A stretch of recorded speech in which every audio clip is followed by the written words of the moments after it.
Oi, povo, tudo certo? Então vamos lá. Hoje a gente vai ver dois exemplos de resolvidos de função. Só pra gente pegar essa ideia ainda de quem é dependente, quem é independente, pra ver quem é o x, quem vai ser o y. Então vamos lá. Beleza, o primeiro exemplo é: a padaria Maia vende pãezinhos a 15 centavos cada um. Vamos observar a tabela abaixo. Então aqui a gente tem a quantidade de pães, 1, 2, 4, 5, 6, 7, e o valor da compra. Então, um pão a 15 centavos, 2 a 30, 4 não sabemos, 5 a 75, 6 e 7 não sabemos. Beleza, vamos às perguntas então. A. Quem é a variável dependente e independente? B. Quanto você pagará por 4, 6, 7 pães? No caso, completar aquela tabela, né, da pergunta. Então, vamos lá. Primeiro, vamos observar quem são os dois conjuntos, quem são as duas grandezas que o problema está trabalhando. Observar a tabela. Na tabela tinha quantidade de pães e valor da compra. Pronto, tá aí os nossos dois conjuntos, então eu vou escrever aqui. Beleza, agora como é que a gente sabe quem é dependente e quem é independente? Vamos fazer a pergunta. Vamos ver, a quantidade de pães depende do valor da nossa compra? Não faz sentido, né? Vamos ver o contrário. O valor da compra depende da quantidade de pães? Agora faz mais sentido. Ou seja, o valor que você vai pagar no caixa da padaria vai ser dependendo da quantidade de pães que você pegou, certo? Se você pegar 2 pães é um preço, se você pegar 3 é outro, e assim por diante. Então, beleza. Se o valor da compra depende da quantidade de pães, o valor da compra é a nossa... Certo? Beleza. Vamos dizer que a nossa variável dependente vai ser o x e a variável independente vai ser o y, certo? Beleza, respondida a primeira pergunta. Agora vamos para a segunda. Quanto você pagará por 4, 6 e 7 pães? Vamos pensar, se um pão a gente paga 15 centavos, então significa que 4 pães a gente vai pagar quanto? Tem que multiplicar por 0,15, né? 0,60 centavos. Beleza, a mesma coisa com 6, que dá 0,90, e a mesma coisa com 7, que dá 1,5. Tranquilo, né? Beleza, até aqui. Agora, se eu pedir pra vocês, matematicamente, se a gente fosse para representar essa questão, como é que a gente representaria? Em fórmula, como é que a gente representaria?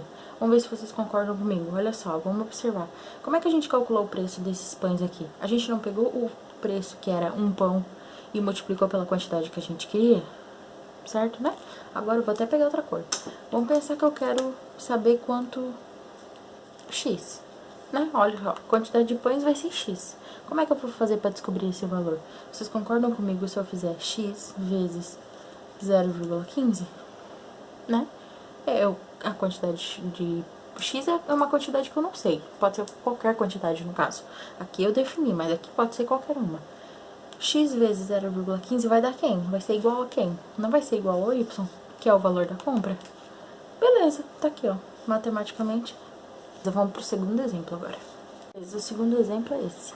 Um taxista, ele cobra por corrida o valor fixo de R$5, mais 1,50 por quilômetro rodado. Eu quero saber qual é a expressão matemática que representa o valor cobrado em função dos quilômetros rodados. Primeiro, vamos fazer o que a gente sempre fez. Vamos ver quem é a variável dependente e a independente. Aqui a gente está falando sobre o valor cobrado na corrida, e o outro conjunto seria, a outra grandeza, seria os quilômetros rodados, certo? Então, olha só. Nesse caso, quem depende de quem? O valor cobrado depende dos quilômetros rodados ou os quilômetros rodados dependem do valor cobrado? Quanto que a gente vai pagar? Se a gente souber quantos quilômetros a gente foi, qual é a distância da nossa corrida, certo? Então, o valor cobrado é a dependente. Então, a dependente a gente tá nomeando como y e a dependente como x, certo? Agora vamos para a questão.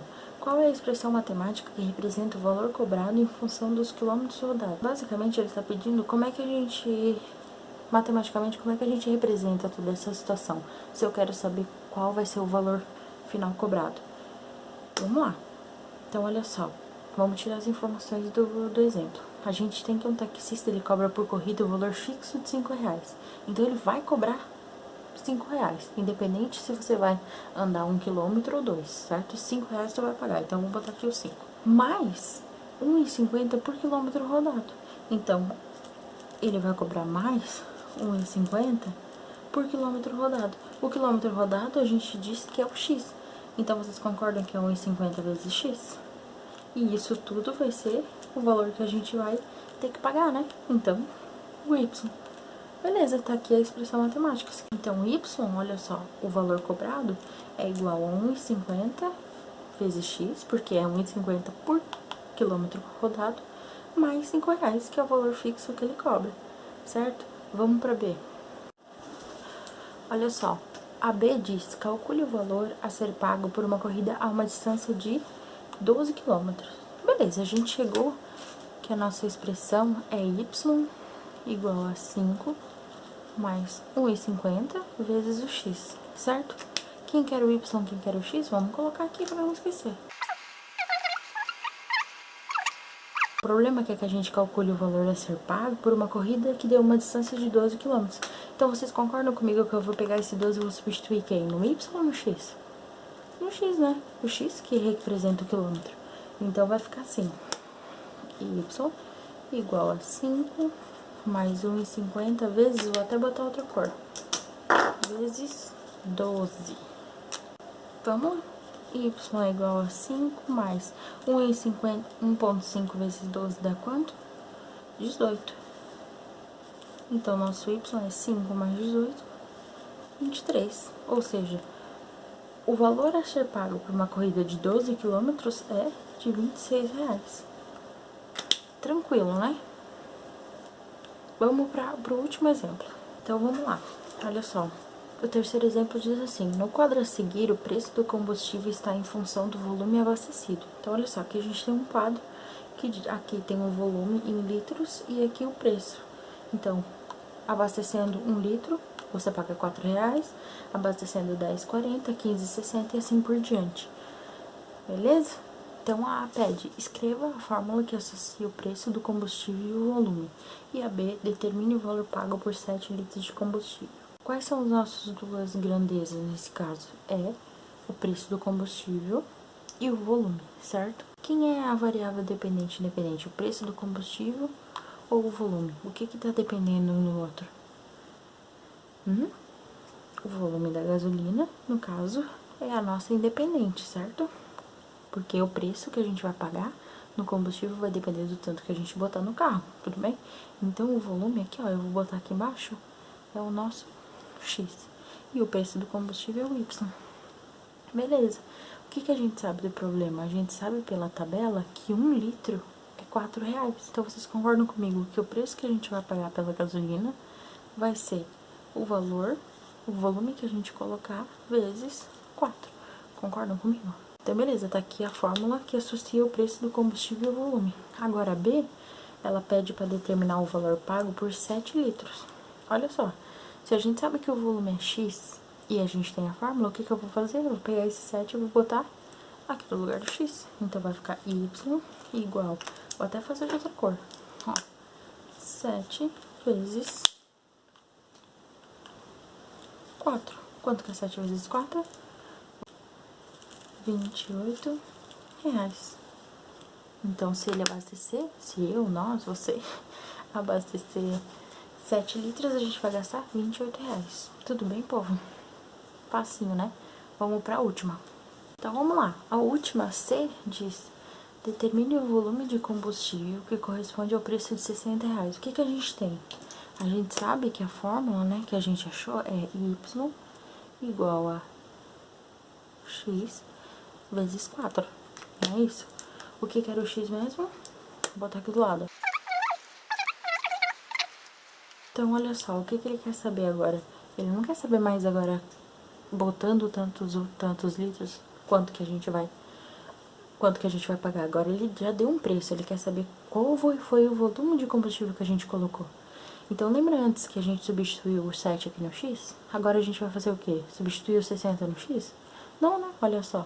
O X é o volume, isso aqui tá em dinheiro. Então, isso aqui é o valor a ser pago. A gente vai substituir aonde? No Y, exatamente. Então, vai ficar como? Vai ficar 60 igual a X vezes 4. E agora? Como é que resolve isso mesmo? 60 é igual a x vezes 4, né? O famoso 4x. E aí? Como é que resolve isso? Tá multiplicando, vai passar dividindo. Na verdade, ele não faz isso, mas isso aí é assunto para outra aula, tá? Mas vocês aprenderam que tá multiplicando o x, então ele vai passar pro outro lado, dividindo. 60 dividido por 4, o x é 15, ou seja, 15 litros. Tranquilo, povo?